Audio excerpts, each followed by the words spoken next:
How often do we actually think about being wrong about something? How often do we actually admit it when we are? How often are we so eager to accept, some amazing promise or some baseless promise? You may say, never have I ever, but doesn't that mean that maybe you actually have and you're still living veiled from the truth? So, Dale Ritterbush's poem, The Right Thing to Do, is an intimate look into the mind and thoughts of a man with a gun about to kill a woman. And we have provided a lot of context outright in this poem. Part of the title gives the setting, Mizovsk, Ukraine, 1942. So, this man is questioning what is right throughout the poem, all while he's looking at this woman about to shoot her, as other men are about to shoot other naked women in the line, and it's coming down at him, and he's the last one in line. And the whole poem he's thinking, he's conflicting what is right. And so eventually he comes to a conclusion at the end of the poem, and he acts. His thoughts and the pressures around him ultimately lead to this version of his truth, a false truth, and that is, it is right for this woman to die, and it is beautiful to do so. So, the context really lets us understand how this man's thoughts ultimately lead up to this pretty dramatic conclusion of his version of the truth. So, Mizovsk, Poland, what's going on there? In 1942, World War II is going on, and the Nazis have come into Poland and Ukraine, and they're scouring the countryside for Jews, they're throwing them in ghettos, and they're executing them en masse. Problem is, the Nazis don't have a whole lot of people, so what do?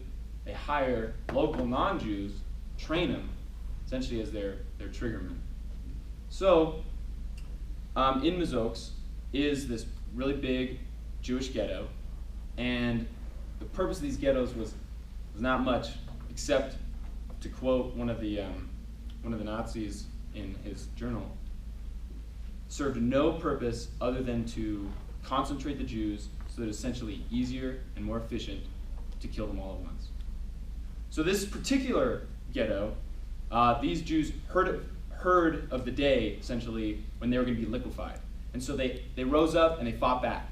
And about 50% of the population escaped, while those that were left, mainly women and children, were taken into the ravines outside of the ghetto to be killed. And so this is where this poem jumps in. It jumps in, this man, his rifle in his hands, and he's about to shoot this woman. And throughout the poem, he thinks about things. He's questioning what is right. So he says a lot, over and over, it seems right. He says, it seems right not to make this one strip. She's beautiful.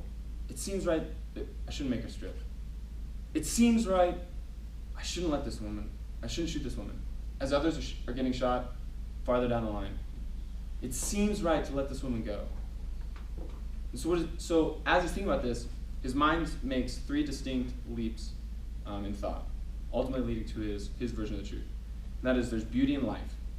He says, this woman is beautiful, she's alive, and that's it. And so he's well convinced of that. Next, he thinks about what is beautiful is right. He thinks about this by essentially defending natural death. So he thinks to himself of a peaceful life, peaceful death of old age, for example. He says, oh, it's a beautiful moment. There's no pain. It's not ugly. It's kind of peaceful and therefore beautiful and therefore right. And then his last and most dramatic thought, as seen not by his thoughts but by his actions, is that this woman should die and is right and beautiful to do so. So how does he make this giant leap? How do you go from number 2 to number 3? Who is he? Who is this guy? What kind of pressures is he under? So he might be one of these recruits, essentially, these Nazi recruits.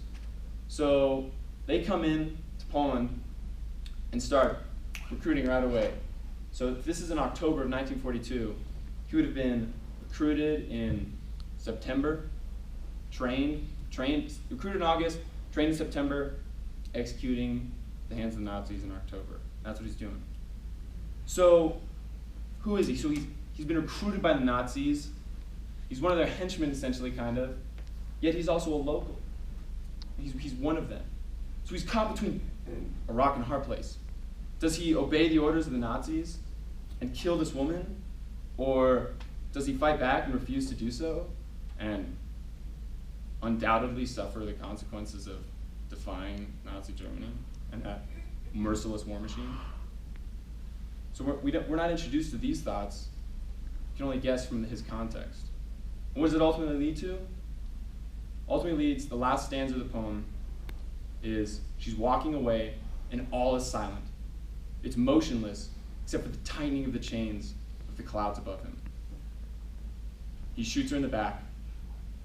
She lays there, motionless, wind whipping across her beautiful face. And it ends. Whoa. What are these chains that, how could he make that huge leap in thought? Why would he suddenly think this? Those chains, clouds, those pressures around him, Nazi Germany on one side, oh, my natural homeland, these human beings, this human being in front of me on the other side. Well, we can see which side won and what truth he settled for. So think of it again, how easy it is to maybe be convinced of these false truths. How easy it is to think of something beautiful and right if it's good for you, but perhaps so grotesque and wrong for someone else.